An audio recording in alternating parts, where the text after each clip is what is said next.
والسلام علی سید الانبیاء والمرسلین اللہم صلی علی سیدنا و مولانا محمد وعلی آلہ واصحابہ وبارک وسلم وصلی علیہ۔ دنیا کے تمام دیکھنے والوں کو، تمام چاہنے والوں کو، تمام پیار کرنے والوں کو اور جہاں جہاں تک اس وقت میری آواز کو سنا اور مجھے دیکھا جا رہا ہے، جنید اقبال کی جانب سے انتہائی محبت کے ساتھ السلام علیکم۔ ایک بار پھر ناظرین، آپ کو پر نور صبح نور کے ساتھ میں دل کی گہرائیوں سے خوش آمدید کہتا ہوں، اور آئیے بلا توقف چلیں گے حضرت ابو انیس محمد برکت علی علیہ الرحمہ کی تالیف اسماء النبی کریم صلی اللہ علیہ وآلہ وسلم سے رسول اللہ صلی اللہ علیہ وآلہ وسلم کا ایک اسم مبارک پڑھنے اور سننے کی سعادت حاصل کرتے ہیں۔ سیدنا المنصف صلی اللہ علیہ وآلہ وسلم، ہمارے سردار انصاف فرمانے والے، درود و سلام بھیجے اللہ آپ صلی اللہ علیہ وآلہ وسلم پر، آپ صلی اللہ علیہ وآلہ وسلم کے آل پاک پر اور صحابہ کرام رضوان اللہ تعالیٰ علیہم اجمعین پر۔ حضرت عبداللہ ابن عمر رضی اللہ عنہما سے روایت ہے، حضور نبی کریم صلی اللہ علیہ وآلہ وسلم نے فرمایا کہ اللہ جس شخص کو بندوں پر حکمران مقرر فرما دے، چاہے لوگ کم ہوں یا زیادہ، قیامت کے دن اللہ تعالیٰ ان کے بارے میں سوال کرے گا۔ بڑی عام ترین بات کہ ان میں اللہ کے احکام نافذ کیے یا نہیں، یہاں تک کہ گھر والوں کے بارے میں بھی یہی سوال کیا جائے گا۔ ہمارے ساتھ ناظرین آج جڑے رہیے آپ دنیا میں جہاں جہاں بستے، لیکن خاص طور پہ جو کم و بیش 1150 نمائندے ہیں، ان سے تو میری گزارش کروں گا کہ اگر وہ ہمارے ساتھ اس وقت اسکرین پہ موجود ہیں تو ضرور جڑے رہیے، شاید کچھ باتیں آج آپ کو سمجھ آئیں۔ ذہن میں رکھیے ناظرین کہ متحدہ ہندوستان نے کثیر سلاطین اور فرمانروا دیکھے جو تخت اقتدار کے وارث بنے اور گزرتے وقت کے ساتھ ساتھ تاریخ کا حصہ بنتے رہے۔ کچھ اقتدار کی حوث کا نشانہ بن گئے، یا یوں کہیے کہ حوث اقتدار کا نشان ہوئے، جیسا کہ آج ظاہر ہے آج بھی ہمیں ہوتے ہوئے نظر آتے ہیں، اور کچھ عدل و انصاف اور سیاسی و دینی بصیرت کی وجہ سے انمٹ نقوش چھوڑ گئے۔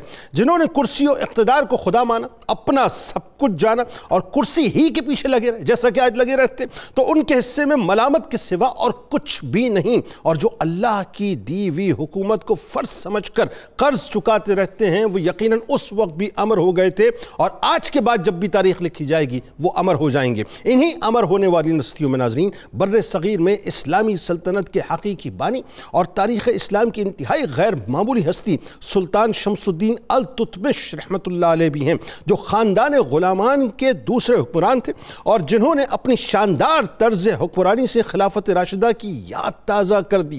تاریخی حقیقت یہ ناظرین کہ جو حضرت یوسف علیہ السلام کی طرح حسد کا شکار ہوئے، بخارا سے دہلی تک غلام کے طور پر فروخت در فروخت ہوتے رہے اور پھر دہلی کے سلاطین غلامان کے بانیان میں شامل ہوئے۔ ناظرین کرام، سلطان شمس الدین التتمش رحمۃ اللہ علیہ انتہائی متقی، پرہیزگار اور عبادت گزار حاکم تھے۔ یہ ذہن میں رکھیے گا، جو لوگ حکومت کے بڑے متوالے ہوتے ہیں نا صاحب، انہیں چاہیے کہ ذرا ان باتوں کو سمجھیں۔ جو ایک مدبر سیاستدان بھی تھے اور میدان جہاد کے بہادر جرنیل بھی تھے، عادل حکمران بھی تھے، رحم دل انسان بھی تھے، اور دشمنوں پر یعنی جو دین اسلام کے دشمن تھے ان پر شدید تھے، ذاتی بغض اور عناد کسی کے ساتھ نہ رکھتے تھے، جن کو بچپن سے ہی ایک درویش کی دعا تھی، جن کو سلطان الہند حضرت خواجہ معین الدین چشتی اجمیری علیہ الرحمہ اور خواجہ قطب الدین بختیار کاکی رحمۃ اللہ علیہ کا خاص فیضان نصیب ہوا۔ یوں کہا جائے تو غلط نہ ہوگا کہ بر صغیر پاک و ہند میں روحانی سلسلے کی بنیاد رکھنے والے حضرت خواجہ معین الدین چشتی اجمیری علیہ الرحمہ تھے، اور اسلامی ریاست کے بانی حضرت شمس الدین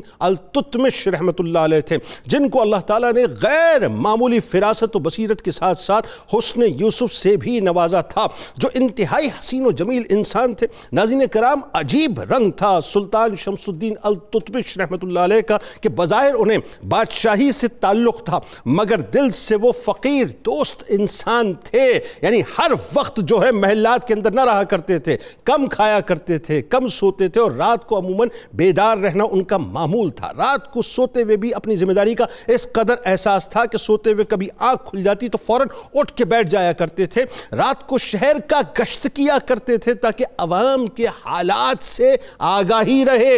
آپ رحمۃ اللہ علیہ کی ہستی میں فاروقی رنگ نمایاں تھا، بھیس بدل بدل کر رعایا کی خبرگیری کرنا، خود کو ظاہر کیے بغیر ضرورت مندوں کی ضرورت کو پورا کرنا، راتوں کو جاگنا اور عبادات کرنا، اولیاء کرام کرام علماء کرام اور صلحاء کی صحبت میں رہنا اور ان کی خدمت کرنا اور اپنے لیے باعث عزت اس بات کو سمجھنا. عوام کی خدمت کرنے کا بھی آپ کا عجیب اور انوکھا انداز تھا کہ اگر کسی کو کچھ غلہ یا اناج عطا کرتے تو اس کے نیچے کچھ رقم رکھ دیا کرتے کہ اوپر گندم ڈال دیتے تاکہ لوگوں کو ان کی سخاوت جو ہے وہ آشکار نہ ہو. حضرت سلطان شمس الدین التتمش رحمۃ اللہ علیہ ناظرین، ان کے بارے میں ابن بطوطہ نے بیان کیا ہے کہ آپ عادل اور صالح تھے، مظلوموں کی داد رسی پر مستعد رہتے. چنانچہ آپ رحمۃ اللہ علیہ نے حکم دے رکھا تھا کہ جس کسی کی داد رسی نہ ہو رہی ہو وہ رنگین کپڑے پہن کر رکھے تاکہ اس کی پہچان ہو سکے. انصاف کی فراہمی کو یقینی بنانے کے لیے سب سے پہلے زنجیر عدل کا رواج بھی آپ ہی نے شروع کیا تھا. وہ معاشرہ کبھی بھی ترقی نہیں کر سکتا جہاں عدل نہ ہو، وہ معاشرہ ہمیشہ برباد ہو جایا کرتا ہے جہاں پر عدل و انصاف نہ ہو. ناظرین کرام، سلطان شمس الدین التتمش رحمۃ اللہ علیہ عاجزی کے پیکر تھے. آپ اپنے خادموں کو تکلیف نہ دیتے تھے بلکہ اپنے کاموں کو خود سر انجام دیتے تھے. ہمیشہ باوضو رہتے تھے، نیند کم کرتے تھے، خوف خدا ایسا کہ رات کو محل میں آوگزاری کیا کرتے تھے، یعنی آوزاری کیا کرتے تھے. تہجد اور 5 وقت نماز با جماعت سے کبھی غفلت نہ برتتے تھے. آپ نے کئی مساجد بنوائی، مدرسے تعمیر کروائی، علماء اور فضلاء کی قدر اور بڑی بڑی تنخواہیں بھی ان کو دیں. آپ میدان جہاد کے شہسوار بھی تھے، مدبر سیاستدان ہونے کے ساتھ ساتھ صوفی بھی تھے. آپ درویشوں اور صوفیہ کا ادب و احترام کیا کرتے تھے. آپ نے ایک سٹینڈرڈ سیٹ کیا اپنی، یعنی یوں کہہ لیے کہ تقوی کا ایک ایسا سٹینڈرڈ سیٹ کیا کہ قطب الدین اوشی بختیار کاکی رحمۃ اللہ علیہ کے نماز جنازہ پڑھانے کے لیے ایک مجمع موجود تھا. لیکن اگر کسی شخصیت کو شرف ملا تو وقت کے سلطان، وقت کے بادشاہ حضرت سلطان شمس الدین التتمش رحمۃ اللہ علیہ کو ملا. آئیے آغاز کرتے ہیں. ہمارے ساتھ اس وقت 3 شخصیات ہیں جو یقیناً کسی تعارف کے محتاج نہیں. پہلی شخصیت ممتاز عالم دین محترم جناب علامہ محمد احمد برکاتی صاحب موجود ہیں.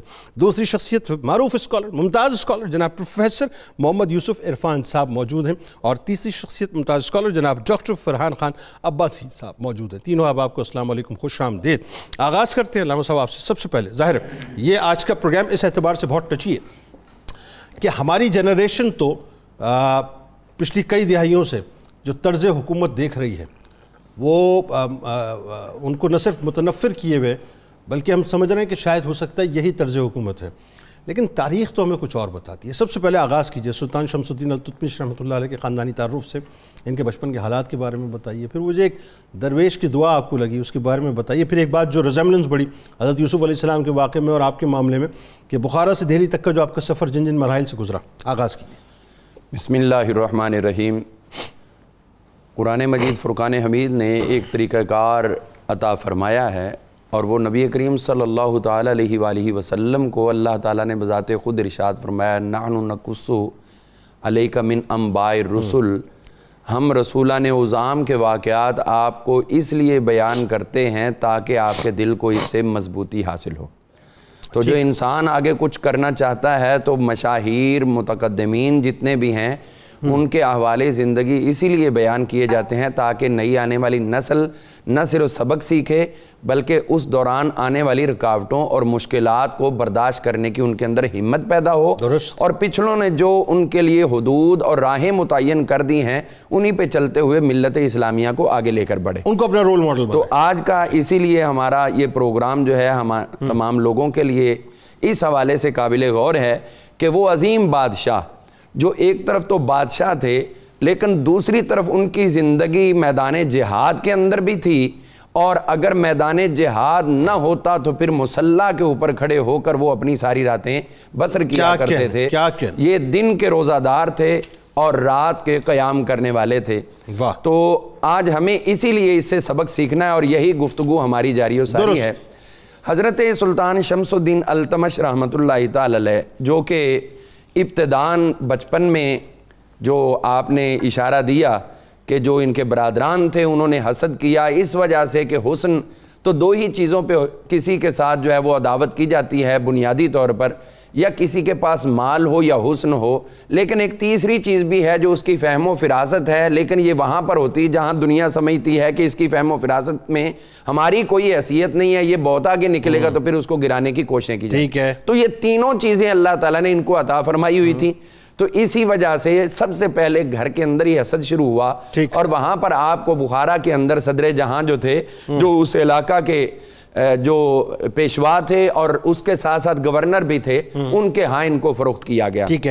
والد محترم جو تھے ان کے وہ عالم خان ان کا نام تھا اور البری آپ کا قبیلہ تھا، لیکن یہ آپ کا دور بچپن سے لے کر اگر وصال تک دیکھیں اور وصال کے دور کے اندر کئی لوگوں کا بچپن دیکھیں تو بڑے بڑے مشاہیر اس دور کے اندر دنیا میں موجود تھے جو اسلام کے اندر بہت زیادہ اعلیٰ مقام اور مرتبہ رکھنے والے تھے۔ ان ہستیوں میں ہم دیکھتے ہیں کہ ان کے بچپن کے اندر امام ابن عساکر کا دور بھی ہے، پھر ان کے ساتھ ساتھ جس سال ان کا انتقال ہوا ہے سن 633 ہجری میں، اسی 633 ہجری کے اندر میلاد مصطفیٰ صلی اللہ علیہ وسلم پہ ایک انتہائی خوبصورت کتاب لکھنے والے امام ابن دہیہ، ان کا بھی وصال اسی سال کے اندر ہوا ہے۔ تو آپ ہی کے دور کے اندر کسی محدث کا بچپن جو ہے وہ گزرا، جوانی گزری۔ امام ابن جوزی جو تھے ان کا انتہا کا دور تھا اور ان کا جوانی کا دور تھا۔ اسی طرح ہم دیکھتے ہیں کہ ان کے دور مقدس کے اندر جو علمی کہکشاں تھیں ان میں بڑے بڑے نام موجود ہیں، جن میں امام ابن تیمیہ بھی موجود ہیں اور ابن خلقان جیسا مشہور مورخ بھی موجود ہے۔ یہ انہی کے دور کے اندر ہی یہ تمام ہستیاں، اور یہ حقیقت ہے کہ اگر کوئی شخصیت نیک اور صالح ہوتی ہے تو اس کی صالحیت کی بنا پر ان کے فیوز و برکات کو بھی اللہ تعالیٰ دنیا پہ صوفیاء کی بھی ایک بڑی جماعت موجود ہے۔ اور صوفیاء کے ہاں اگر دیکھتے ہیں تو ان کو وہ شرف بھی حاصل ہوا کہ اپنے پردادا پیر و مرشد کی زیارت کا بھی شرف حاصل ہوا۔ حضرت خواجہ عثمان ہرونی رحمۃ اللہ تعالی علیہ، حضرت خواجہ معین الدین چشتی اجمیری رحمۃ اللہ علیہ دادا مرشد تھے، ان کی بھی زیارت کرتے رہے اور اپنے پیر و مرشد سے تو پھر بہت زیادہ فیض حاصل کیا۔ اور حضرت خواجہ قطب الدین بختیار کاکی رحمۃ اللہ تعالی علیہ سے آپ نے مشاورت اور رہنمائی کے ساتھ یہ معاملات کیے۔ صدر جہاں سے پھر یہ آگے فروخت ہوتے ہوئے غزنی کی طرف گئے اور غزنی سے پھر آپ کو جب ہندوستان میں قطب الدین ایبک تک رسائی ہوئی، اور وہ اس طرح ہوئی کہ اس دور کے اندر ایک خطیر رقم تھی جس کو درہم کا 1,00,000 جیتل، جو درہم کا 25واں حصہ شمار کیا جاتا، کرنسی کا فرق تھا۔ یہ درہم جو تھا وہ عرب میں تھا اور یہ والا کرنسی جو تھی ہند میں تھی، تو اس میں 1,00,000 روپیہ اس دور کا سمجھ لیں جو ہندوستان کی کرنسی کا تھا اس کے بدلے میں خریدا گیا۔ اور اس لیے کہ یہ فہم و فراست میں بہت ہی ممتاز مقام رکھتے تھے کہ بادشاہ کی نظر بھی پڑی تو پھر اتنی نظر پڑی وہاں ثابت کیا، جب ان کے جوہر کھلے، ان کے اندر جو اوصاف تھے وہ ہویدا ہوئے، تو پھر بادشاہ وقت نے اپنی بیٹی عطا کر کے اپنی دامادی کے اندر قبول کر لیا۔ اس سے پہلے ذرا مجھے بتائیے، جو میں نے آپ سے عرض کیا کہ درویش کی دعا آپ کو، جی میں اسی طرف آتا ہوں۔ وہ درویش تھے، آپ ایک دفعہ اپنے بچپن کے اندر جب دور غلامی تھا، انہوں نے پیسے دیے کہ آپ بازار سے کچھ جا کر حاصل کر کے لائے انگور، آپ گئے رستے میں کہیں گم ہو گئے تو وہاں پہ پریشان ہوئے، رونے لگے جس طرح کوئی بھی بچہ پریشان ہو جاتا ہے۔ تو وہاں پہ ایک درویش نے اپنے فراست مومنانہ سے پہچان لیا کہ یہ آنے والے دور کے اندر مسلم دنیا کے بہت عظیم حکمران ہوں گے، تو نصیحت کا فریضہ سر انجام دیا۔ دیکھیے میں یہ بات عرض کرنا چاہتا ہوں، قرآن مجید ہمارے پاس نصیحت کی ایک بہت جامع کتاب موجود ہے، یقیناً وہی کتاب، اور اس کے اندر اس کے بعد جو ہے وہ حضور صلی اللہ علیہ وسلم کے فرامین آثار صحابہ، لیکن اس کے باوجود ان چیزوں کو جو شخصیات ہوتی ہیں ان کو ریپیٹ کرنا پڑتا ہے۔ گھر کے اندر کوئی یہ نہیں کہہ سکتا کہ صبح نور ہم نہیں دیکھتے، ہمارے پاس قرآن پاک موجود ہے، نہیں، یہ تمام چیزیں دہرائی جاتی ہیں، اصل تو ماخذ وہاں سے ہی ہوتا ہے۔ تو اب یہاں پر یہ ہوا کہ جب انہوں نے کہا کہ تمہیں حکمران بنایا جائے تو پھر علماء صلحاء اور درویشوں کا تم نے خیال رکھنا ہے۔ تو اب درویش کی زبان سے نکلا ہوا جملہ اتنا دل میں اثر کر گیا کہ پھر اس کے بعد یاد تب آیا جب آپ تخت نشین ہوئے، پھر سمجھے کہ وہ اصل میں انہوں نے یہ جملہ نہیں بولا تھا بلکہ مجھے آپ نے دعا بھی عطا فرما دی تھی، اور یہ انہی کی دعا کا یہ دعا کا ثمرہ۔ اور ظاہر ہے یہ تو اللہ کا ایک نظام ہے کہ وہ جس کو اپنے کاموں کے لیے منتخب کرتا ہے، پھر ظاہر ہے اس کی تیاری بھی اسی اعتبار سے کرواتا ہے۔ وہ ایک خاص یوں کہہ لیجئے کہ اپنا تکالیف کے مراحل سے بھی گزرتا ہے، وہ آزمایا بھی جاتا ہے، وہ مصیبتوں میں مبتلا کیا جاتا ہے، کیونکہ جتنا بڑا انسان بننا ہوتا ہے، میرا ماننا یہ پروفیسر صاحب، آپ شاید میری بات کو انڈورس فرمائیں، اسی انداز سے جو ہے اس کو بھٹی سے بھی اتنی ہی تپش کے ساتھ گزارا جاتا ہے۔ تو ظاہر ہے ایک بڑا چیلنجنگ سچویشن آپ کے لیے آنے والی تھی اور پورے بر صغیر پہ آپ کو رول کرنا تھا۔ ہندوستان کے سلطان، یعنی ظاہر اگر میں بر صغیر کہوں تو سلطان کیسے بنے آپ یہ بنیادی طور پہ بتائیے۔ پھر یہ بتائیے کہ آپ کے دور کو خاص طور پہ عدل و انصاف کے قیام اور ایک عام آدمی کی خبر گیری، آج تو ہمیں پتہ ہی نہیں نا صاحب ایک آدمی مر رہا ہے، جی رہا ہے، کیا کر رہا ہے، لیکن اس کی خبر گیری کے حوالے سے خلافت راشدہ کا پرتاؤ آپ کے دور کو کہا جاتا ہے۔ بڑا اہم سوال ہے، اس کو صحیح طرح ایڈریس کیجیے گا پلیز۔ بہت بہت شکریہ۔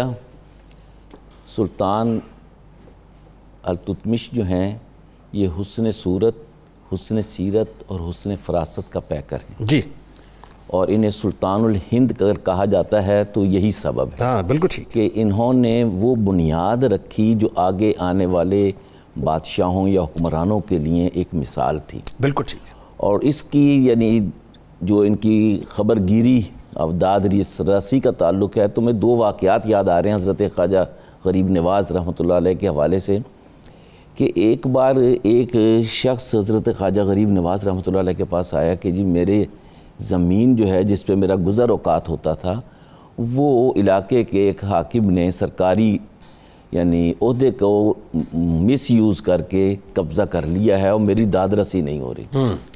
تو آپ اجمیر شریف سے بغیر اطلاع دیے اس آدمی کے ساتھ دہلی تشریف لائے. اوہو. اور جب اطلاع ملی تو حضرت خواجہ بختیار کاکی رحمۃ اللہ علیہ اور حضرت التتمش دونوں حاضر ہو گئے دہلی سے باہر ہی ریسیو کرنے کے لیے. آہا. یعنی یہ کہہ لیجئے کہ عوام کی خیر خواہی کا ایک پورا نیکسس بنا ہوا تھا. اور حضرت التتمش رحمۃ اللہ علیہ نے کہا کہ آپ نے خود اتنے تکلف کیوں کیا اتنی سی بات کے لیے, آپ مجھے پیغام بھیج دیتے ہو جاتا. کہتے کہ نبی محترم صلی اللہ علیہ وسلم نے فرمایا ہے کہ مظلوم کی داد رسی اگر کی جائے تو اس کا ثواب بھی اتنا ہی ہے چلنے والے کا جتنا کرنے والے کا ہے. واہ واہ کیا لوگ تھے. اب دوسری بات اسی طرح حضرت خواجہ غریب نواز رحمۃ اللہ علیہ کے حوالے سے منسوب ہے کہ آپ ایک سڑک پر بیٹھے یعنی دکان پر دوست کے پاس بیٹھے تھے تو یہ اس وقت سرجاندار تھے یعنی چیف سیکیورٹی گارڈ تھے. اچھا. حضرت سلطان التتمش. تو یہ پاس سے اپنا تیر کمان ٹھیک کرتے ہوئے نوجوان جا رہے تھے تو حضرت خواجہ غریب نواز رحمۃ اللہ علیہ فرماتے ہیں کہ یہ کل کا سلطان الہند ہے. یہ وہ نور بصیرت ہے جو لوگوں کو نظر آتا ہے. سبحان اللہ. اور انہوں نے کیا کیا, اب اسی طرح دیکھیے کہ حمید الدین ناگوری جو ہیں جب یہ یعنی غلام تھے, ایک تو یہ کہ البری قبیلے سے جو شیر صفت کہلاتا ہے, بری کا مطلب ٹھیک ہے, یہ وہاں پر ایک محفل تھی, اولیاء اللہ بیٹھے تھے, علماء بیٹھے تھے, تو انہوں نے ساری رات وہ علم جو تھا نا روشنی کا شمع کا وہ اٹھائے رکھا, اونگے بھی نہیں, اور سب نے دعائیں دیں. اللہ اکبر. یہ وہ شوق تھا ان کے اندر, دین سے بھی اور وطن سے بھی. اچھا ذرا یہ بتائیے سلطان بنے کیسے, کیونکہ ظاہر ہے اب سلطان بننے کا معاملہ جو ہے کہ یہ غلامی میں چلتے چلتے آئے, جیسے چیف سیکیورٹی آفیسر بنے, پھر اس کے بعد یہ یعنی جیسے ابھی انہوں نے ذکر کیا کہ اپنی بہادری اور فراست کی وجہ سے وہ مقام حاصل کیا کہ قطب الدین ایبک جو ہیں انہوں نے اپنی بیٹی جو تھی ان کو بیائی. اچھا قطب الدین ایبک بھی خاندان غلامان سے, خاندان غلامہ میں سے, شہاب الدین غوری کے غلاموں میں سے تھے, اور ان کے غلام آپ بنے. ان کے غلام. اوکے. اب انہیں بدایوں کا حکمران بنا دیا گیا. ٹھیک ہے. اسی دوران کھوکھروں کے خلاف جو لڑائی چل رہی تھی اور چناب کے کنارے پر, تو جہاں قطب الدین ایبک اپنی فوج لے کے گئے تھے یہ بھی اپنی فوج لے کے گئے. اوکے. اور اس میں سب سے زیادہ بہادری کا منظر جو تھا وہ التتمش رحمۃ اللہ علیہ نے پیش کیا. اب وہ نگاہ میں آ گئے قطب الدین ایبک. اب وہ نگاہ میں آ گئے تو حافظ شہاب الدین غوری جو تھے انہوں نے کہا کہ انہیں رہا کر دیں, انہیں غلامی سے آزاد کر دیں. واہ. تو وہ غلامی کا توق, اچھا حکمران یہ خاندان غلامہ کہلاتے ہیں مگر وہ غلامی انہوں نے ترک کر کے پھر حکمران بنے ہیں, ورنہ تو اقتدار اگر غلاموں کے ہاتھی ہو جیسے آج کل کا ہے تو کہیں تار کہیں اور ہوتے ہیں, اور یہ کیفیت وہاں نہیں تھی. یعنی بات وہ یہ کہ آپ کو ذہنی طور پہ بھی غلامی کی زنجیروں کو توڑنا پڑتا ہے. اب وہاں پر جو انہوں نے جوہر دکھائے وہ ان کی بنیاد بنا. ٹھیک ہے. پھر دوسری یہ ہے کہ قطب الدین ایبک عدل و انصاف کے لیے مشہور تھے, یہ ذرا بتائیے. شہاب الدین غوری عدل و انصاف کے لیے مشہور تھے. اور یہ جب آئے ہیں ان کے دور میں آرام شاہ, کیونکہ حضرت قطب الدین ایبک رحمۃ اللہ علیہ کی نرینہ اولاد نہیں تھی, 3 بیٹیاں تھیں, تو ایک جو منہ بولا بیٹا کہہ لیجئے یا ایڈاپٹڈ کہہ لیجئے, وہ جب بیٹھا تو اس نے آرام ہی زیادہ کیا, 6 مہینے ہی میں تتر بتر ہو گیا نظام. بالکل ٹھیک ہے. تو اس وقت کے علماء, کیونکہ ہمارے حکمرانوں کے ساتھ علماء اور اولیاء اللہ ہمہ وقت ساتھ رہتے تھے, ٹھیک ہے, اور وہی آئین کی پاسداری کرتے تھے. اچھا وہ دیکھ رہے تھے کہ ڈائمنشن صحیح نہیں ہے, فوراً جو ہے وہ تبدیلی. تو انہوں نے پھر ان سے ریکویسٹ کی کہ حضور آپ تشریف, تو وہ ذمہ داری قبول کرنا بڑا مشکل کام. یعنی یہ صوفی صوفیہ اور حکمرانوں کا ایک نیکسس بات ہے کہ فرنٹ مین کا کردار وہ ادا کرتے تھے اور پیچھے صوفیہ ہوتے تھے. اسی طرح پاکستان کی ریاست جو ہے اس کو بھی علماء اور اولیاء اللہ کی ہمہ جہتی نگاہ اور بصیرت کی وجہ سے میسر. اچھا آپ دیکھیے کہ خبر گیری کس طرح سے وہ کیا کرتے تھے. ایک تو یہ عدل و انصاف کے لیے انہوں نے باقاعدہ کوئی گھنٹی وغیرہ بنا کے باندھ رکھی تھی. اور پھر یہ ہے کہ ہمارا معاشرہ اگر دیکھیں اس وقت انہیں دو پرابلمز تھے. ایک تو انٹرنل یعنی بغاوتیں تھیں جس میں یلدوز تھا, ناصر الدین کوباچا تھے اور دیگر خوارزمی تھے. پھر منگولوں کا بھی خوف رہتا تھا. انہوں نے اس سب چیز کو حسن فراست سے سنبھالا. پھر انٹرنل جو تھا معاشرہ دیکھیں کہ آٹے میں نمک کے برابر بھی نہیں تھے مسلمان.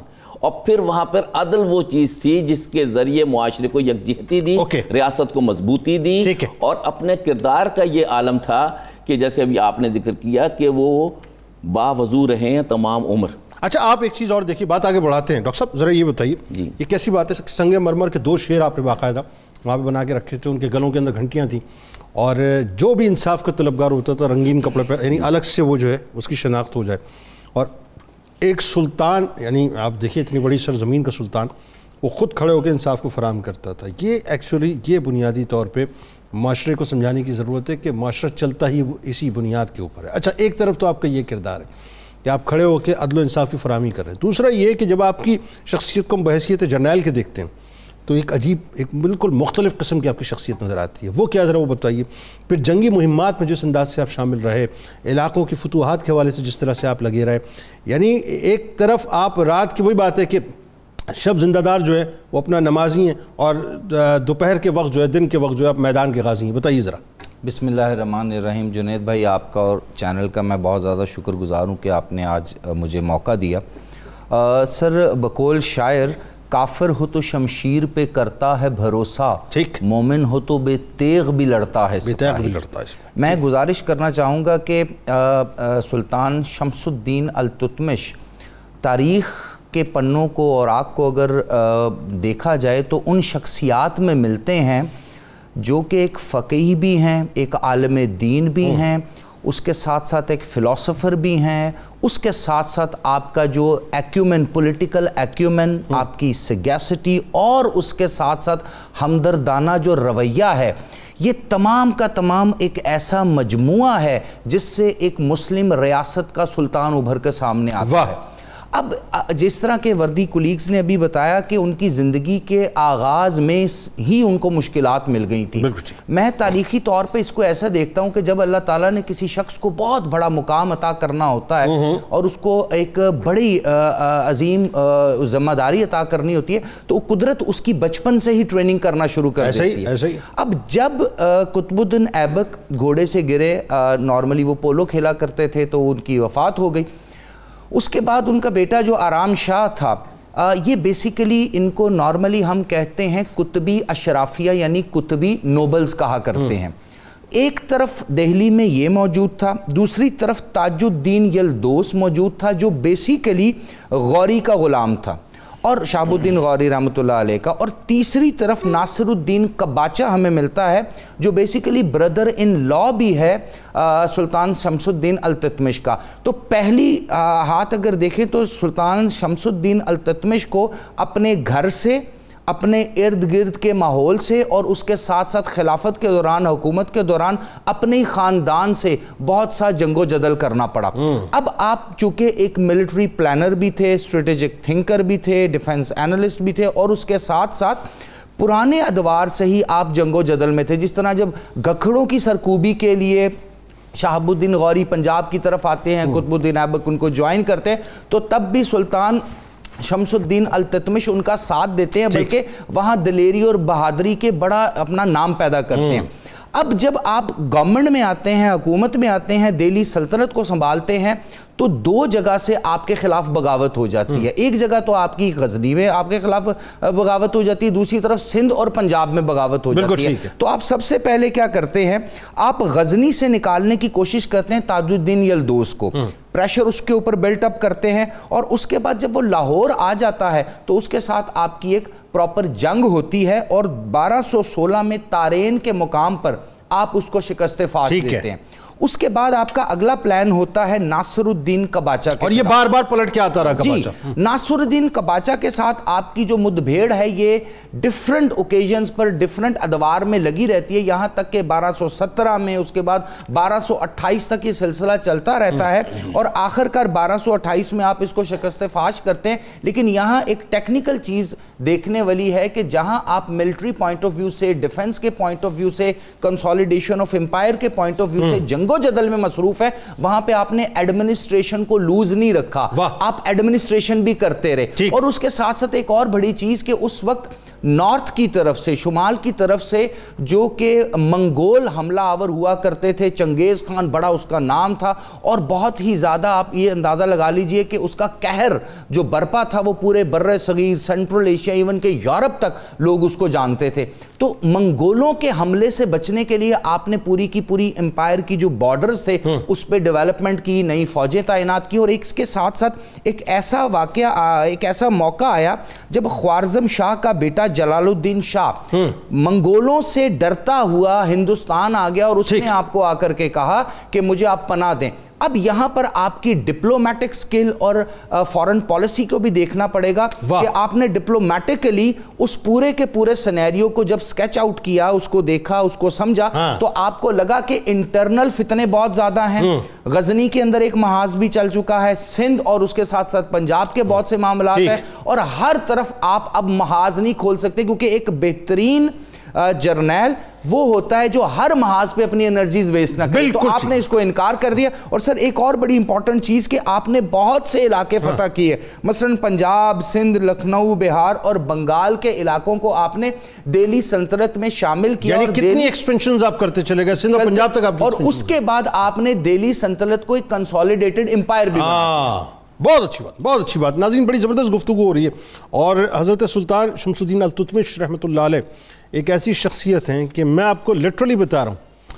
اب مسئلہ یہ جملے ادا کرتے کرتے بھی تھک گئے، لیکن اللہ تعالیٰ بس عقل سلیم عطا کرے تو شاید ہو سکتا ہے تبدیلی آئے ہماری سوچوں میں، کہ ان جیسی شخصیات کو تو میرا خیال ہے کہ جو میں نے کہا نا کم و بیش 1150 افراد جو ہمارے نمائندے ہیں، اسمبلی میں جانے سے پہلے لٹرلی میں آپ کو بتا رہا ہوں ان کے نصاب میں اس طرح کی شخصیات کو پڑھانا جو ہے شامل ہونا چاہیے، کہ پہلے وہ ایگزامینیشن پاس کریں، وہ پرچہ پاس کریں، ان شخصیات کے بارے میں ان کو رٹایا جائے، پڑھایا جائے، ہو سکتا ہے پھر ان کے دلوں کے اندر کوئی تھوڑی سی تبدیلی آ جائے۔ ورنہ آپ دیکھیے صاحب کہ سلطان شمس الدین التتمش رحمۃ اللہ علیہ ایک طرف تو ایک عام آدمی کو انصاف دیتے ہوئے خود براہ راست نظر آتے ہیں، اور دوسری طرف میدان جہاد کے جرنیل نظر آتے ہیں۔ یعنی آپ سوچئے دو مختلف سمتیں ہیں، لیکن دونوں میں اپنی جگہ جو ہے وہ نمایاں نظر آتے ہیں۔ درود پاک سرکار کی بارگاہ میں پیش کرتے ہیں، سرکار کی آل کی بارگاہ میں پیش کرتے ہیں۔ لوٹ کے آپ کو بتلائیں گے یہ وہ لوگ تھے کہ جنہوں نے صوفیہ سے تعلق رکھا تھا۔ خواجہ معین الدین چشتی رحمۃ اللہ علیہ اور قطب الدین نوشی بختیار کاکی رحمۃ اللہ علیہ سے آپ کا کیا تعلق تھا؟ وقفے کے بعد۔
اللهم صل على سيدنا ومولانا محمد۔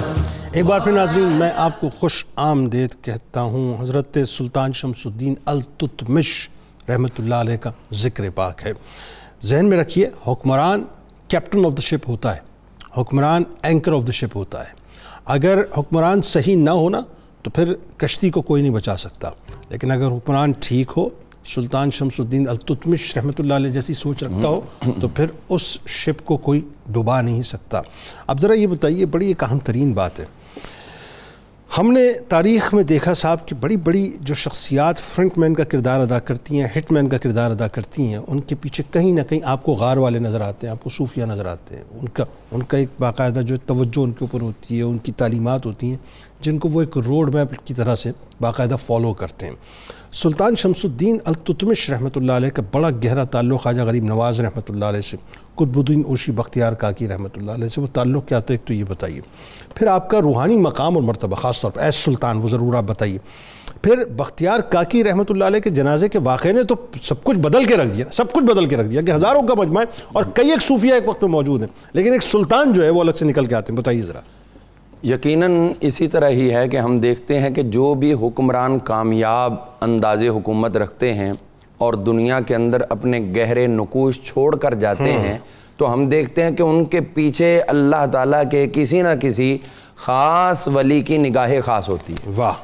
اور یہ اولیاء کرام کرتے کیا ہیں, وہ بندے کے اندر اسپرٹ دیکھ لیتے ہیں, اس اسپرٹ کو جو اس وقت خابیدہ ہوتی ہے, چھپی ہوئی ہوتی ہے, یہ جا کے اس کو تھوڑا سا سلگھا دیتے ہیں اور رہنمائی دے دیتے ہیں. اس کے بعد پھر وہ کام ہو جاتا ہے جو تاریخ میں یاد رکھا جاتا ہے, یعنی وہ ٹریگر کر دیتے ہیں اس بات ہیں. واہ. تو ایسا ہی یہاں پر بھی ہوا کہ آپ کو آپ کی خوش بختی یہ رہی کہ اتنی عظیم شخصیات کا آپ کو دور بھی میسر آیا, اور پھر ان کی صحبت بھی اختیار کرنی آپ اپنے لیے باعث فخر سمجھتے تھے. اور جہاں پر بھی کوئی مشکل پڑ جاتی, وہاں اللہ تعالیٰ کے اولیاء کی خدمت میں حاضر ہو کر رہنمائی بھی لیتے اور ان کی دعائیں بھی لیتے. سبحان اللہ. انہی شخصیات میں سے حضرت خواجہ قطب الدین بختیار کاکی رحمۃ اللہ تعالی علیہ, آپ کی ذات والا تبار بھی ہے کہ ان کے ساتھ ان کو گہری محبت تھی, اور اس محبت کے اسباب میں سے ایک سبب یہ بھی تھا کہ پیچھے سے آپ بھی ترکستان کے تھے اور وہ بھی پیچھے سے ترکستان سے ہی تعلق رکھتے تھے, تو وہ علاقائی بھی ایک جو تعلق تھا نا ان کا, وہ بھی دل کے اندر موجود تھا. تو خواجہ قطب الدین بختیار کاکی رحمۃ اللہ تعالی علیہ کا آپ معیار دیکھیے کہ آپ نے پوری زندگی صرف 22 خلفاء بنائے. آج کل تو لوٹ سے لگا دی جاتی ہے نا, تو انہوں نے صرف 22 خلفاء بنائے, اور ان میں سے ایک یہی حضرت سلطان شمس الدین بھی تھے. یعنی یہ دنیا کے سلطان تھے لیکن 22 خلفاء میں شامل تھے. 22 خلفاء میں شامل تھے, بلکہ یوں سمجھ لیجئے کہ خواجہ صاحب کی نگاہ کرم میں جہاں حضرت بابا فرید الدین گنج شکر کو خلافت دی, وہیں پہ حضرت شمس الدین کو. خوبصورت بات ہے. تو یہ ان کی نگاہ کرم تھی اور فیض تھا. تو آپ نے اسی طرح کیا کہ حضرت سلطان شمس الدین التمش رحمۃ اللہ تعالی علیہ التتمش, آپ کو جو خواجہ صاحب باطنی نگاہ سے ہر وقت فیضیاب کر کے رکھتے تھے, تو صوفیہ یہ حکم ضرور دیتے تھے کہ بھئی اگر تم اپنے احکامات کی فرما برداری چاہتے ہو نا, تو جو تم پہ حکمران ہے اس کے احکامات کی فرما برداری کرو. جب تم اس کے فرما بردار ہوگے تو مخلوق تمہاری فرما بردار. اسی وجہ سے آپ کے وہ اوصاف جو چھپے ہوئے تھے دنیا سے, تو آپ نے جاتے ہوئے بتا دیا, فرق کر دیا, تاکہ لوگوں کو پتہ چل جائے کہ یہ عام حکمران نہیں ہے بلکہ وہ عظیم المرتبت حکمران ہے جس نے دور صحابہ کی یاد تازہ کر دی. اسی وجہ سے جب حضرت قطب الدین بختیار کاکی رحمۃ اللہ تعالی علیہ کا وصال باکمال ہونے لگا, تو آپ نے جو وصیتیں فرمائی ان میں سے سب سے بڑی وصیت یہ فرمائی, میرا جنازہ کون پڑھائے گا. اب بڑی بڑی شخصیات موجود تھیں, لیکن میں آڈینس کے لیے یہ عرض کرنا چاہوں گا کہ بابا فرید الدین گنج شکر رحمۃ اللہ علیہ وہاں پر موجود نہیں تھے, آپ اجودن میں تھے. اس میرے اگلے بیان کو کوئی یہ نہ سمجھ لے کہ نعوذ باللہ بابا صاحب میں بھی یہ کمیاں تھی, نہیں, وہ چونکہ موجود ہی نہیں تھے وہاں پر. آپ دیر کے بعد وہاں پر پہنچے, خرقہ خلافت جو آپ کے لیے نیابت کا رکھا تھا وہ آپ کو پھر دیا گیا. وہ پہلے فرما دیا تھا آپ نے کہ تم ابھی جاؤ, بعد میں آ کے اپنا خرقہ خلافت لے لینا, یہ پوری اصل حقیقت یہ تھی. تو اب یہاں پر جنازے میں لاکھوں لوگ موجود تھے. اب وصیت نامہ کھولا گیا تو اس کے اندر لکھا گیا, میرا جنازہ وہ پڑھائے گا جس کی کبھی بھی کوئی نماز قضا نہ ہو. نمبر 2, جس کی عصر کی سنتیں جس کو غیر موقدہ اور غیر اہم سمجھ کے لوگ چھوڑ دیتے ہیں اس کی وہ بھی کبھی قضا نہ ہو.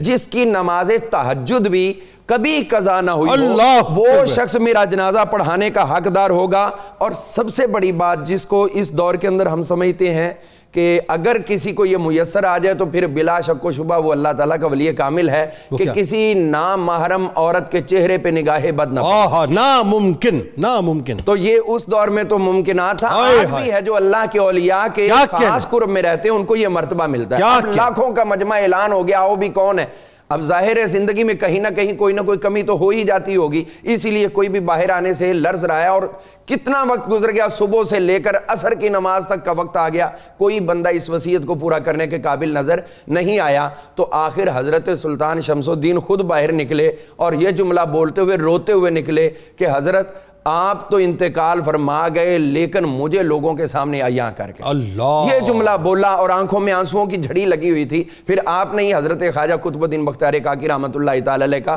جنازہ پڑھایا، تب دنیا کو پتہ چلا کہ جس کو ہم عام بادشاہ سمجھتے تھے وہ حقیقت کے اندر ولایت کی دنیا کے بھی اتنے بڑے شہباز ہیں کہ جو حضرت خواجہ قطب الدین بختیار کاکی رحمۃ اللہ علیہ کی اپنی خواہش پر ان کا نماز وہ عام نہیں ہے، انتہائی اہم ہے۔ اچھا اب یہاں پہ ذرا انتہائی اہم کیسے ہوئے، ذرا یہ بھی بتائیے کہ اب ذرا تھوڑا سمجھنے والوں کے لیے کہ اتنا بڑا مقام اور مرتبہ آپ کو ملا کہ اس وقت اگر میں کہوں تو غلط نہ ہوگا کہ ہزاروں کا مجمع تاریخ بتاتی ہے کہ موجود، اور ہزاروں میں کئی ایک صوفیہ، کئی ایک اولیاء کرام اللہ کے کئی ایک پیارے موجود ہوں گے، لیکن ٹاپ آف دا لائن تقوی کے اعتبار سے، ٹاپ آف دا لائن روحانی مقام کے اعتبار سے خاص طور پہ اللہ تبارک و تعالیٰ نے آپ کو مقام دیا، تو اس روحانی مقام کی بنیادی وجہ آپ کیا سمجھ رہے ہیں؟ میں اس بارے میں یہی سمجھتا ہوں کہ سب سے پہلے من کان للہ کان اللہ لہ، جو اللہ کا بنے گا اللہ اس کا بنے گا۔ واہ واہ واہ، اپنی زندگی کا ایک ایک لمحہ جب خصوصی طور پر کوئی حکمران، ویسے تو عام بندہ ہر ایک کے لیے ہے، لیکن حکمران کے لیے کہ جب وہ ہر حکم کو اللہ کا حکم سمجھ کے نافذ کرے گا،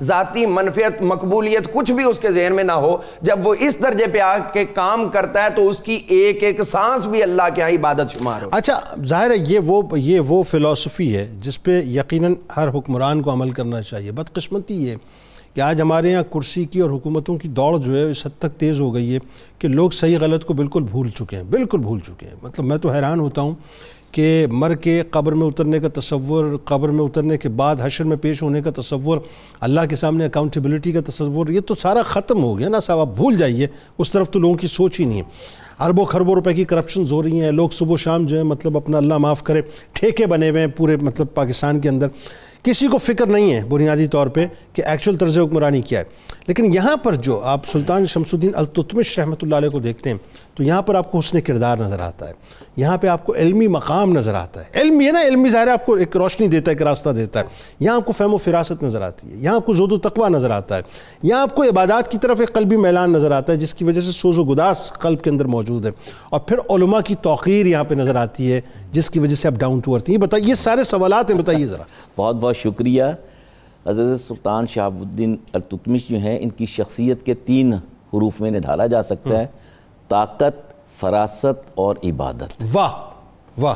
اب انہوں نے ملتان اور مالوہ بھی فتح کیا، جو حضرت حافظ شہاب الدین غوری نے جو علاقے فتح کیے تھے وہ بعد میں بکھر رہے تھے، اس میں بنگال کو دوبارہ حاصل کیا، ملتان کو حاصل کیا، پنجاب کو حاصل کیا، اور پھر رنتھمبور اور جالور اور پتہ نہیں کون کون سے علاقے جو ہندو تھے اور غیر مسلم تھے، باغیوں نے سرکشی کی، ان سب کو بھی ریاست کا حصہ بنایا۔ واہ۔ اب دوسری بات کہ ان کا علمی مقام کی کیا کیفیت ہے، جو رہتے ہی علماء کے ساتھ ہوں تو ان کا مقام کیا ہوگا، اولیاء اللہ کے ساتھ رہتے ہوں۔ جمعے کی نماز جامع مسجد میں پڑھنا، اس سے پہلے پہنچنا، اوراد و وظائف، اور جمعے کی نماز کے بعد اپنے محفل میں علماء اور اولیاء اللہ کے ساتھ طویل صحبت کرنا، علماء کی خدمت کرنا، مدارس کا قیام، یہ ساری باتیں بتائیے گا۔ اور ان کا پھر یہ ہے کہ ان کے دور میں دیکھیے کہ منہاج سراج ہیں اور اوفی ہیں اور ملا نوری ہیں، نصیر ناصری ہیں۔ اب ملا ناصری جو ہیں یہ ایک شعر پڑھ رہے تھے، یعنی قصیدہ پڑھ رہے تھے، تو اس دوران ایک ایمرجنسی آ گئی، ایک ضروری کام آ گیا جس کو وہ اس دوران اٹھ کے چلے گئے۔ اب سب سوچ رہے تھے کہ شاید شعر نہیں پسند آئے، یہ کیا بات ہے، اب یہ سارا ٹیمپو ٹوٹ گیا۔ تشریف لاتے ہیں اور خود وہ سارے شعر سناتے ہیں اور وہاں سے سلسلہ شروع ہوتا ہے۔ واہ واہ، یہ وہ مقام ہے۔ واہ۔ پھر یہ دیکھیے کہ جہاں اکثریت غیر مسلموں کی ہو وہاں حکومت کرنا ناممکن ہوتا ہے بظاہر، اور ہندوستان جیسی اور اقلیتیں جو تھیں وہ اس وقت اکثریتیں تھیں، بالکل ایسا تو چھوٹی سی اقلیت نہیں سنبھالی جا رہی۔ بالکل ٹھیک ہے۔ اب انہوں نے وہ کیا چیز تھی، انہیں یہ پتا تھا، جیسے کہ ابھی برکاتی صاحب نے کہا کہ جو اس کا ہو رہتا ہے سب کچھ اس کا بندے کا ہو جاتا ہے۔ کیا کہنے، کیا اب یہ دیکھیے کہ ایک عدل اور انصاف ہے جو انسان کو ہیومن ایکویلٹی کی بنیاد پر دیا جاتا ہے، اور وہ فراہم کر رہے تھے۔ انہوں نے اس خطے میں اسلامی حکومت کی، مسلمانوں کی حکمرانی کی بنیاد رکھی ہے جو آج بھی پاکستان کے لیے مثالی ہے۔ اچھا، یہ آپ کی فہم و فراست تھی؟ جی یہ آپ کی جی بالکل، جی بالکل۔ اب پھر اب دوسرا دیکھیے کہ ان کی شخصیت کا، میں مہرولی بھی گیا ہوں اتفاقاً، دلی میں مہرولی سے زیادہ پرسکون علاقہ کوئی نہیں ہے۔ وہاں پہ ایسی باس ہے، محبت ہے کہ میں صبح گیا ہوں، رات گئے واپس آیا ہوں۔ میں نے مغرب اور عشاء کی نماز وہیں پڑھی تھی۔ وہاں مسجد قطب مینار ہے، وہاں پہ شمسی، حوض شمسی ہے، جس کے بارے میں کہا گیا ہے کہ حضور صلی اللہ علیہ وسلم نے خود یعنی نشاندہی کی۔ اس میں آگے جا کے بات کرتے ہیں۔ اب پھر دیکھیے کہ وہاں پر ان کے دونوں کے مقابر ہیں اور مسجد ہے، اور مجھے اتفاق ہے کہ میں وہاں پر جب رہا ہوں کہ وہاں کے امام جو تھے انہوں نے مجھے حضرت علامہ ہی کے سارا وقت میں شعر سناتے رہے کہ ہمیں دوبارہ وہ چاہیے۔ خیر یہ باتیں اپنی جگہ۔ پھر ان کا یہ دیکھیے کہ ان کی یہ کیفیت ہے کہ راتوں کو پھرنا اور عوام کی داد رسی کے لیے خود پیش رہنا، اور پھر اپنی اولاد کی تربیت کرنا، جس میں ناصر الدین محمود ہیں جو قرآن کی کتابت سے گھر چلاتے تھے، اسی طرح رضیہ ہیں، اسی طرح اور لوگ ہیں، ان سب کو اپنے ساتھ رعایا کے طور پہ رکھنا اور ان سب کی تربیت کرنا اور ان سب کو فری ہینڈ دینا کہ فری ہینڈ ہوگا مگر انصاف کا دامن کوئی نہیں چھوڑے گا۔ اور قرآن و سنت کا جو قرآن اور اسوہ رسول صلی اللہ علیہ وسلم ہے، یہ ان کا پرتو تھے۔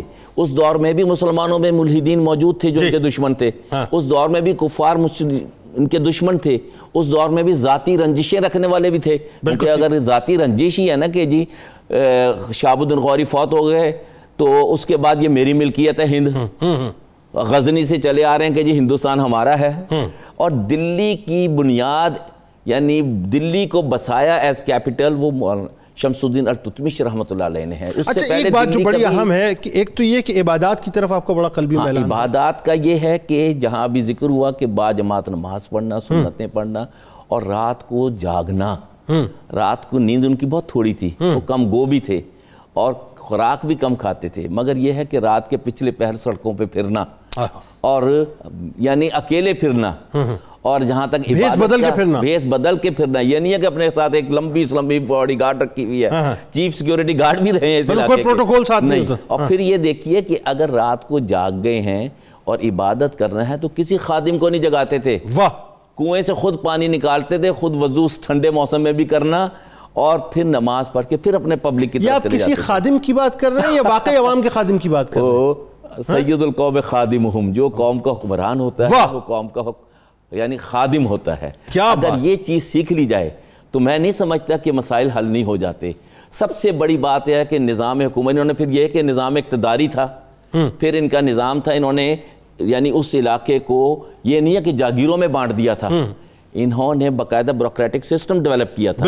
اس میں یہ تھا کہ اقطاع یعنی جسے آپ کہتے ہیں نا پروونسز بنا دیے، اور وہ پھر کماتے تھے اور لگاتے تھے، اور سینٹرلائزڈ گورنمنٹ کا تصور انہوں نے دیا ہے۔ ان کے پاس سینٹرلائزڈ گورنمنٹ کا تصور انہوں نے دیا ہے۔ بالکل ٹھیک ہے۔ آخر میں ڈاکٹر صاحب اب ذرا آئیے، اب تھوڑا سا آپ کے دور کی تعمیرات کی بات کرتے ہیں، کنسٹرکشنز کی بات کرتے ہیں، خاص طور پہ جو آپ نے اس حوالے سے خدمات انجام دی ہیں وہ ذرا بتائیے، دیگر جو آپ کے کارنامے تھے اس پہ ذرا سے روشنی ڈالیں، اور خاص طور پہ جو ایک حوالہ آیا میں چاہتا ہوں اس پہ ذرا کھل کے بات کیجیے۔ آج ہمارے یہاں لیگیسی تو کیا ہوتی ہے، ہمارے یہاں ہوتا یہ ہے کہ باپ جو اثاثے چھوڑ کے گیا ہے اس نے اپنی جتنا بھی کہہ لیجیے سیاسی کیریئر کے اندر جو کچھ بھی بھمبوڑا تھا وہ منتقل کر کے جاتا ہے اپنی اولادوں کو، اولادیں مزید بھمبوڑنے کے لیے تیار ہوتی ہیں، اور وہی بات ہے جب بینک اکاؤنٹس نکالیں تو اربوں ڈالرز جو ہیں اس کے اندر نظر آتے ہیں۔ بدقسمتی ہے۔ لیکن سلطان ناصر الدین محمود کو دیکھیں، اولاد کو، اور محمودہ اپنا رضیہ سلطانہ کو جب آپ دیکھتے ہیں تو یہ دونوں جو مطلب شخصیات ہیں یا دونوں جو مطلب شہزادے اور شہزادی ہیں، ان کی گزر بسر ایسے ہو رہی ہے صاحب کہ پتہ ہی نہیں چلتا کہ سلطان کی اولاد۔ بتائیے ذرا۔ جنید بھائی، میں اقبال کے شعر کو یہاں کوٹ کرنا چاہوں گا کیونکہ ابھی آپ نے چونکہ آج کے دور کے شرفا کا بھی ذکر کیا۔ اقبال فرماتے ہیں میرا طریق امیری نہیں فقیری ہے، خودی نہ بیچ غریبی میں نام پیدا کر۔ اب یہاں اقبال جو نقطہ ہائی لائٹ کر رہے ہیں وہ فقر ہے، وہ وزڈم ہے، وہ انٹلیکٹ ہے، وہ دور اندیشی ہے۔ اگر ہم دیکھیں تو سلطان شمس الدین التتمش جہاں پر محاذوں پر جنگ و جدل میں مصروف ہے وہاں یہ اپنے آنے والی نسلوں کا بھی سوچ رہے ہیں اور بر صغیر میں اسلام کو تبلیغ کرنا اور اسلامی culture, Arabic culture, Persian culture, یہاں تک کہ جو خوارزم کا علاقہ ہے اس کے ساتھ ساتھ یہ جو سندھ کا ہے، پنجاب کا ہے، بنگال کا ہے، بہار کا ہے، ان کے کلچرز کو بھی پریزرو کرنے کے لیے آپ نے سب سے پہلے اسکول کالجز بنائے اور مسلمانوں کے لیے الگ سے مدارس بنوائے، اس کے ساتھ ساتھ آپ نے مساجد کی تعمیر کروائی اور جتنے بھی اس وقت موجود علماء دین اور فضلاء کرام موجود تھے، پہلی بار ایک ایسی ریاست بر صغیر میں بنائی کہ جس ریاست میں آپ نے ان کی بیش بہا تنخواہیں بھی لگائیں اور اس کے ساتھ ساتھ ان کی مرات بھی لگائیں تاکہ ایک تو سینکٹٹی ریلیجن کی سیف رہے، ان کے عہدوں اور ان کے جو فائنینشل سٹیٹس ہے اس کو دیکھ کے لوگ عالم دین بننے کی طرف رجوع کریں، اس کو دیکھ کر لوگ اسلام کی تبلیغ کی طرف آئیں۔ اور ایک اور امپورٹنٹ چیز انہوں نے یہ کام کیا کہ آپ نے اس وقت کے جو اولیاء اللہ ہیں، اس وقت کے جو بڑے پیر و فقیر ہیں، اس وقت کے جو بڑے شخصیات ہیں، ان کے آداب، ان کے مقامات اور ان سے منسوب بہت سی ایسی تصانیف جو کہ اس وقت تک پبلشنگ کی فارم میں نہیں آ سکی تھی۔ فار ایگزامپل جس طرح سلطان الہند حضرت خواجہ معین الدین چشتی اجمیری رحمۃ اللہ علیہ کی جو کتابیں تھیں ان کی تالیف فرمائی، جس میں کشف الاسرار ہے، گنج اسرار ہے، انیس ارواح ہے۔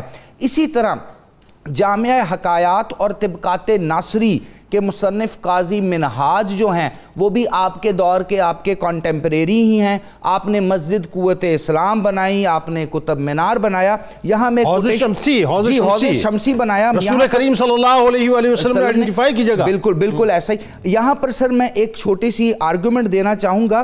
منہاج السراج جو کانٹمپریری ہیں اس وقت وہ کہتے ہیں never was a sovereign so virtuous, kind-hearted and reverent towards the learned and the divines that set up the throne of Delhi۔ یعنی آپ جیسا بہترین شخص، آپ جیسا اہل علم شخص اور آپ جیسا ایسا ہمدردی اور پیشنیٹ شخص جو کہ علماء کی طرف جھکاؤ رکھتا ہو نہ دیکھا گیا۔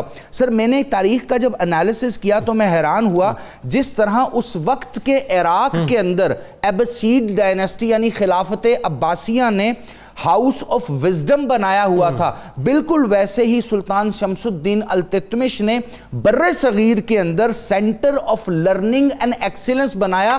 اور یہاں پر 3 بڑے ہسٹورین کو میں کوٹ کروں گا، وی ڈی مہاجن، کے علی اور فرشتے۔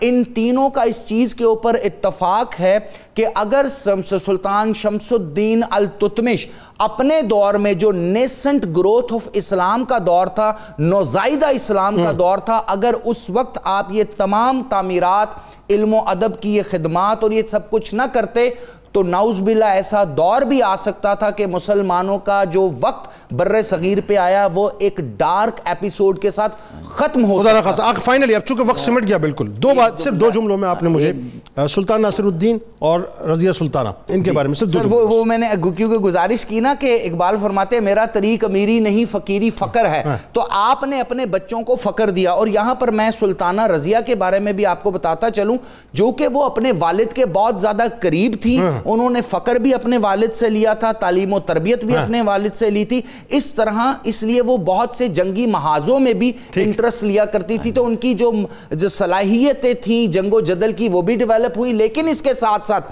آپ کے یہ بچے اس کے علاوہ بھی جو باقی 2 اور بچے تھے وہ دونوں بھی محنت مزدوری کیا کرتے تھے، یہاں تک کہ ناصر الدین کے جو آپ کے بیٹے ہیں 20 سال ان کے پاس حکومت رہی، جو بلبن ان کو اسسٹ کرتے رہے اس دور میں، انہوں نے اپنے ہاتھ سے قرآن پاک لکھا، انہوں نے ترجمہ اپنے ہاتھ سے لکھا اور وہ تقریباً دن کا 10 گھنٹے قرآن و حدیث کی جو تعلیم و ترویج پہ اپنا صرف کیا کرتے تھے۔ سلطان ناصر الدین جو ہے قرآن پاک جو ہے وہ خود لکھا کرتے تھے۔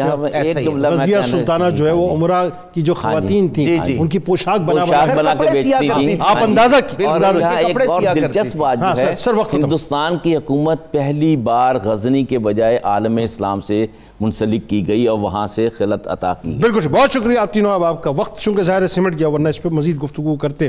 آئیے آپ کو کتاب الشفا کی جانب لیے چلتے ہیں. غلے کی حفاظت کا عمل آپ کو بتلاتے ہیں کہ اگر 11 بار سورۃ المطففین پڑھ کر اناج وغیرہ پر دم کیا جائے تو اللہ تبارک و تعالیٰ کے فضل و کرم سے وہ ہر طرح کے نقصانات سے محفوظ رہتا ہے. اول و آخر درود پاک لازمی پڑھیے گا. حضرت داتا گنج بخش علی حجویری رحمۃ اللہ علیہ کا قول مبارک ہے کہ ہر شخص کی قیمت معرفت الہی سے ہوتی ہے. جس کو یہ حاصل نہیں اس کی کوئی قیمت نہیں. روزنامہ 92 نیوز میں آج مضمون ضرور پڑھیے گا حضرت سلطان شمس الدین التمش کے حوالے سے. ٹویٹر پہ ہمیں فالو کر لیجئے, فیس بک پیج کو لائک کر لیجئے, یوٹیوب چینل کو سبسکرائب کر کے بیل آئیکن کو ضرور کلک کر لیجئے گا. آپ وہاں موجود ہیں, ہم یہاں موجود ہیں, لیکن اس سے قبل آئیے آپ کو لیے چلتے ہیں ایک ممتاز شخصیت کی جانب. ممتاز شناخت جناب الحاج اختر حسین قریشی صاحب ہمارے ساتھ موجود ہیں, ہمارے بزرگ ہیں. آپ کو خوش آمدید, السلام علیکم. آپ سے کلام پیش کروائیں گے, مل کے نعرہ لگائیں گے, لیکن اس سے پہلے ذرا اپنی روح سے تجدید عہد وفا. لا یؤمن احدکم حتی اکون احب الیہ من والدہ وولدہ والناس اجمعین. اللہ تعالیٰ آپ کا, ہمارا, ہم سب کا, پاکستان کا اور امت مسلمہ کا حامی و ناصر ہو, آمین. پاکستان کا مطلب کیا؟ لا الہ الا اللہ محمد رسول اللہ صلی اللہ علیہ وسلم.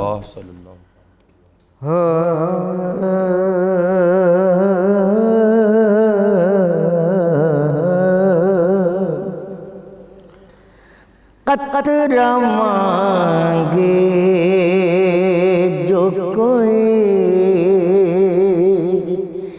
قطرہ مانگے جو کوئی, تو اسے دریا دے دے.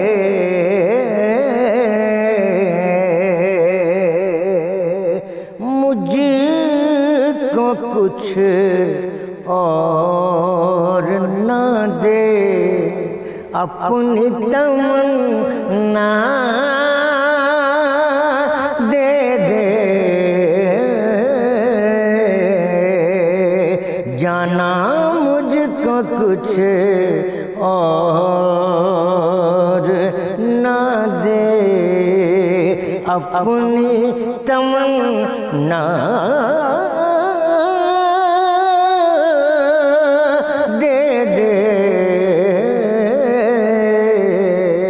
قطرہ مانگے جو کوئی, وہ جو آسودگی چاہے انہیں آسودہ کر,